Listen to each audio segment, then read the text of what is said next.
Hey, and what is up guys, my name is Juris and this is the Wild Rhino Stone Iwagumi. It's actually Pinna Bifida on the Wild Rhino, I could call it. This aquarium has been running for 2 years now approximately, and at this state it is looking probably the best ever. So I'm using the opportunity to show you the full story from the very beginning, setting up this aquarium all the way until now. So get prepared, this aquarium has a dark secret, so I'm very curious if you can spot it. So if you do, comment down below in the sections. I'm going to reveal it towards the end of the video. Now let's get started.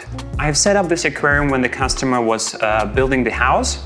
It was one of these private client projects where I was involved very early on. So to make the maintenance super seamless, what I requested was a water tap, electricity, and a sink, kind of a drain inside the cabinet of this aquarium. And what should I say? I got everything I wanted. So behind the first door we have the first filter, also the water tap and the sink. The water is filtered through the MyAqua 1900 reverse water sister over here and then goes inside the tank for the water change. If I want to take the water out, I use the tubing over here, goes straight into the sink. Super simple, kind of semi-automated water changes. I have here another filter over here. I have two big Biomaster filters, both are thermofilters to heat up the water and keep it nice and warm, but actually only one is running the heater as of right now.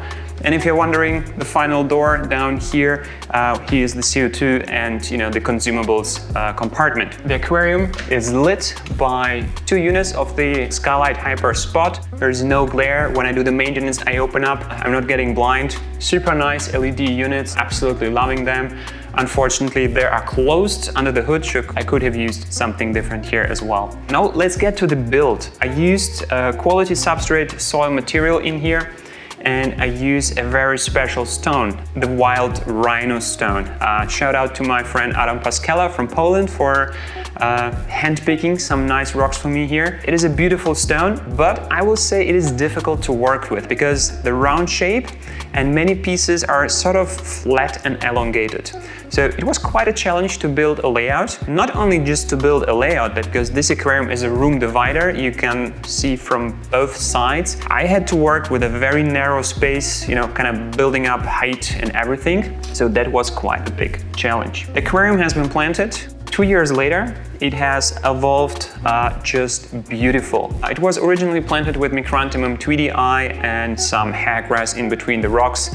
I will say I was inspired by one of the layouts Tommy did at Green Aqua, the theme with the plant choice. It's a little pro tip here for you guys. If you don't know which plants to choose, just pick one of your aquascaping books, magazines, journals, just check out YouTube channels where you see nice stuff. And just look for the plant combinations that you naturally like, not completely copying the layout, just the plant combination. I kind of like the look of the Micranthemum tweedii with the round shaped leaf and the mix with hairgrass that grows slightly taller in between the rocks. 2 years later, as you can see, it has evolved quite significantly and a little bit different than it was looking at the beginning. This is kind of one of those dark secrets.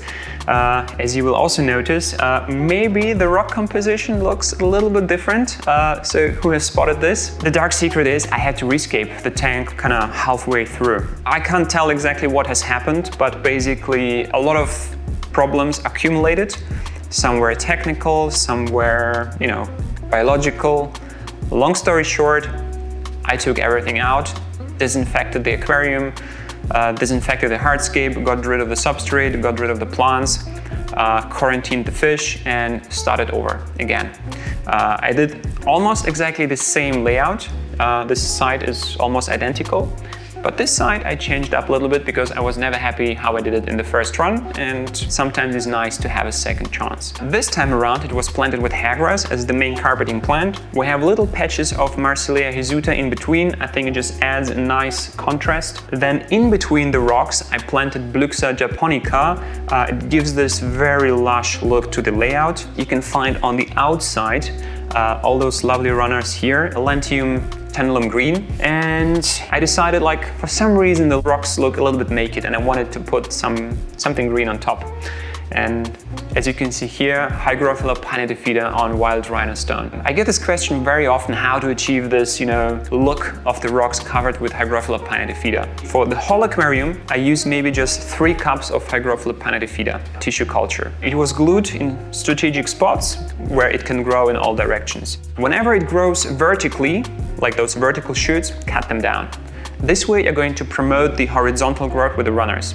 Hygrophila pinnatifida is growing in very fast-flowing streams in India, and for this reason it has developed roots that can attach to rocks, to driftwood, and I've even seen attaching it to glass if it's dirty.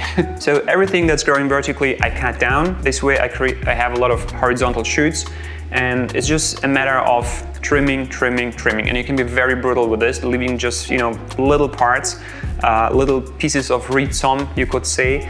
And it's going to regrow with new side shoots, with new small miniature growth. The more intense the light is, the more reddish the plant is going to become.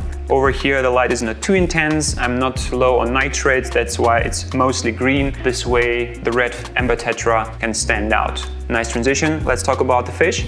In this aquarium we have 3 types of fish. We have a small school of amber tetra. We have this diamond rainbow fish over here, absolutely loving it. It happens so often with my clients. They say, Juris, we want like another fish, something bigger. There are kids around, the kids want something colorful, something more bold.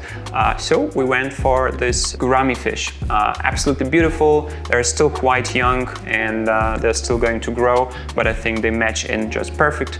And with the vibrant RGB light, the colors they show off just super beautiful. So guys, since this aquarium is now at its very peak, I will take some sort of a final picture of this aquarium to, make a portrait of it in my portfolio. And I'm looking for a name for the layout. So literally looking for your suggestions down in the comment section below how I should name this aquarium. And I might even submit it into a contest that doesn't require unpublished works. So you can become part of my journey with this aquarium. It's the final chapter. Comment your name suggestions for the layout below. Guys, thanks for watching.